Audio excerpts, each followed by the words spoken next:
नमस्ते दोस्तों। मेरा नाम शालिनी है और आज मैं आपको अपनी जिंदगी की एक ऐसी कहानी सुनाने जा रही हूं जिसे मैंने कभी किसी के सामने बयान करने की हिम्मत नहीं जुटाई। मेरी उम्र 27 साल है और अब तक ना तो मेरी शादी हुई है और ना ही कोई रिश्ता पक्का हुआ है। मैं अपने पिताजी के साथ लखनऊ में रहती हूँ क्योंकि 2 साल पहले मेरी माँ हमें छोड़कर चली गई। मेरा एक बड़ा भाई है अजय, जो मुझसे 3 साल बड़ा है और दिल्ली में अपनी पत्नी के साथ रहता था। मेरी कहानी वास्तव में तब शुरू होती है जब अजय भैया ने अपनी पत्नी से अलग होने का फैसला किया।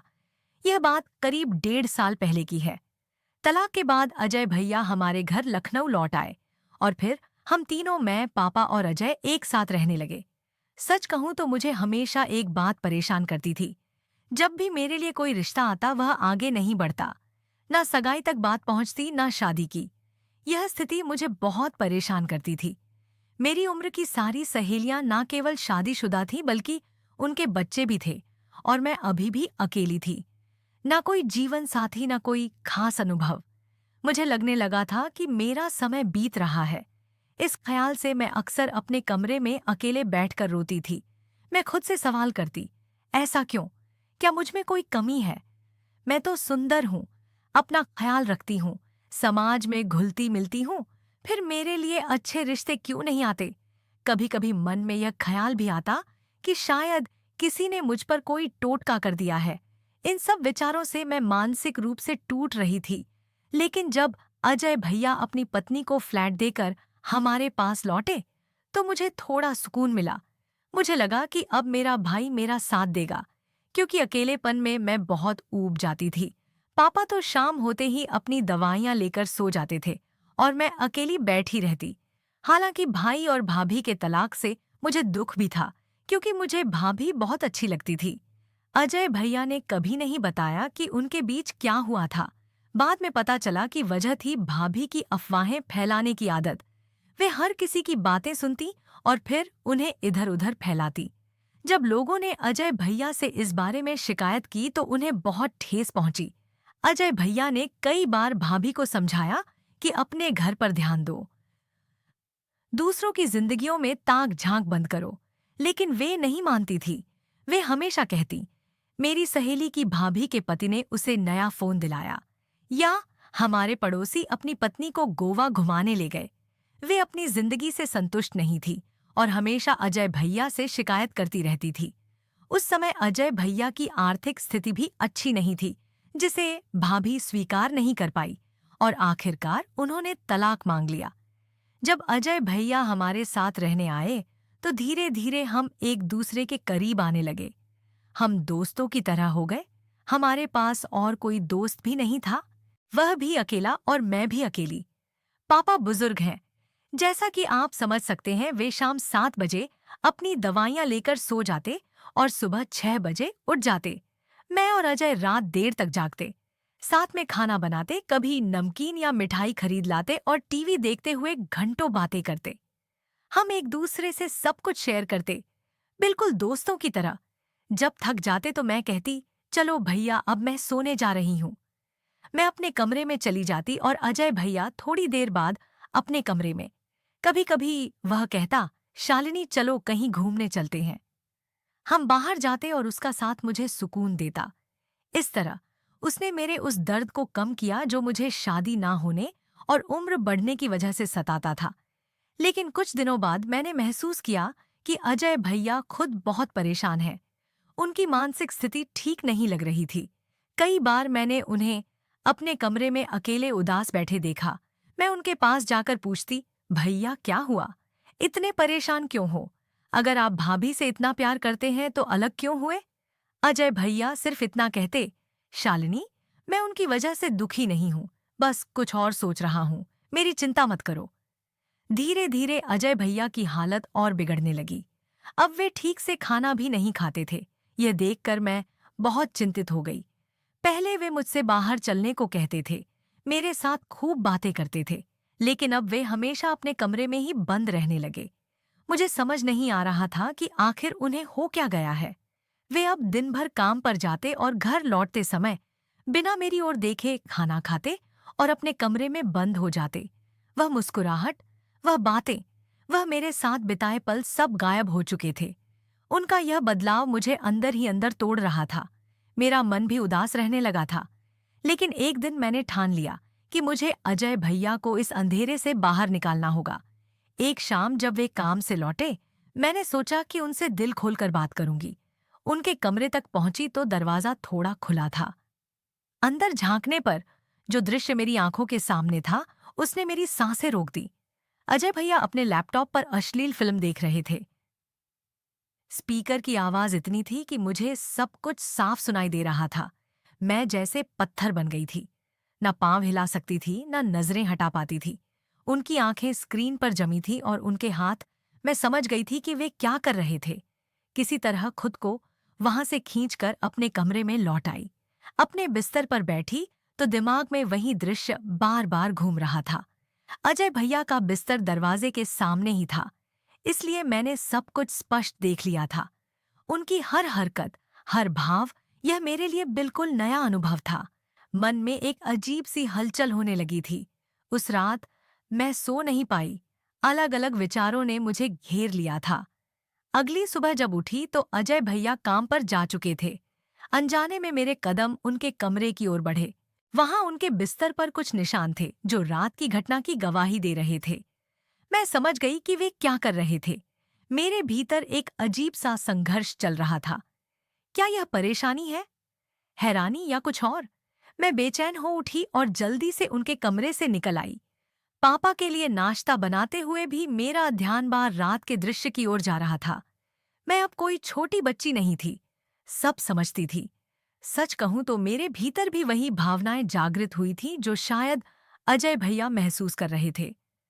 मैं भी तो 27 साल की थी। मन में ख्याल आया कि काश मैं भी शादीशुदा होती, मेरा भी कोई जीवन साथी होता।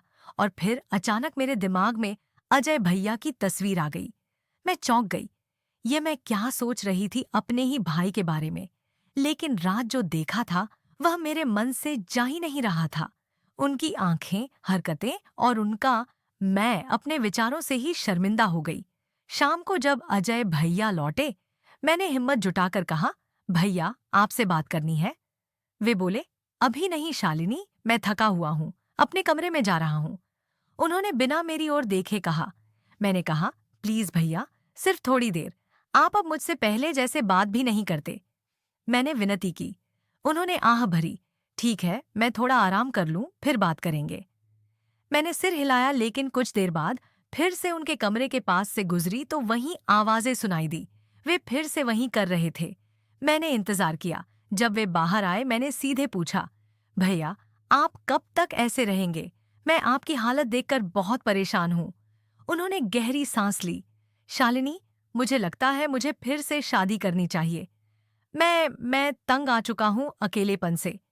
मैंने धीरे से कहा, मैं समझती हूं भैया, मैं भी तो यही चाहती हूं अपने लिए। फिर मैंने हिम्मत जुटाई और बोली, भैया कल रात मैंने आपको देखा था। वो फिल्में देखते हुए भैया के ऊपर जैसे बिजली गिरी हो। उनका चेहरा लाल हो गया। क्या बकवास है यह? तुम मेरे कमरे में झांकती हो, कैसी बहन हो तुम? उनकी आवाज चिल्लाहट में बदल गई। उनके शब्दों ने मुझे छलनी कर दिया। मैं फूट फूट कर रोने लगी और भागकर अपने कमरे में चली गई। दरवाजा बंद करके मैंने अपने आंसुओं को आजाद छोड़ दिया। मैं क्या करूं? क्यों इतना अकेलापन, इतनी उलझने? 10 मिनट बाद दरवाजे पर हल्की सी दस्तक हुई। वह अजय भैया थे। उन्होंने धीरे से मेरे कंधे पर हाथ रखा और बोले, शालिनी प्लीज मत रो। मैंने आंसू पोंछते हुए कहा, भैया मुझे आपकी बहुत चिंता होती है। मैं आपको ऐसे दुखी नहीं देख सकती। मुझे अपना भाई वापस चाहिए, वो जो हंसता था, मुझसे बातें करता था। अजय भैया ने मेरी ओर एक अजीब नजर से देखा और बोले, शालिनी कल रात जो तुमने देखा वो तुम्हारे मन से नहीं निकल रहा ना? मैं असहज हो गई। भैया, मैंने पहली बार ऐसी चीजें देखी हैं। क्या शादीशुदा लोगों के बीच ऐसा ही होता है? मेरी बात सुनकर अजय भैया की नजरें बदलने लगीं। उन्होंने मुझे पैरों से सिर तक देखा, जैसे अब तक को कभी नहीं देखा था। मैं उन नजरों के सामने खुद को कमजोर महसूस करने लगी। शालिनी, क्या तुम मुझसे करीब आना चाहती हो? उन्होंने धीमे स्वर में पूछा। उनकी बात सुनकर मैं स्तब्ध रह गई।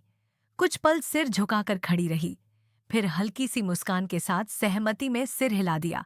सच कहूं भैया, मैं भी वह आजमाना चाहती हूँ, मैंने शर्माते हुए कहा। लेकिन एक शर्त पर, अगर मैंने आपको ऐसा करने दिया तो क्या आप वह फिल्में देखना छोड़ देंगे? अगर इससे आपको राहत मिलेगी तो मैं तैयार हूँ। फिर अजय भैया ने मुझे अपनी बाहों में भर लिया। उनके स्पर्श में कुछ ऐसा था जो अब पहले जैसा नहीं लग रहा था। जब हम अनुचित मार्ग पर चल पड़े, घटनाएं तेजी से बदलने लगीं।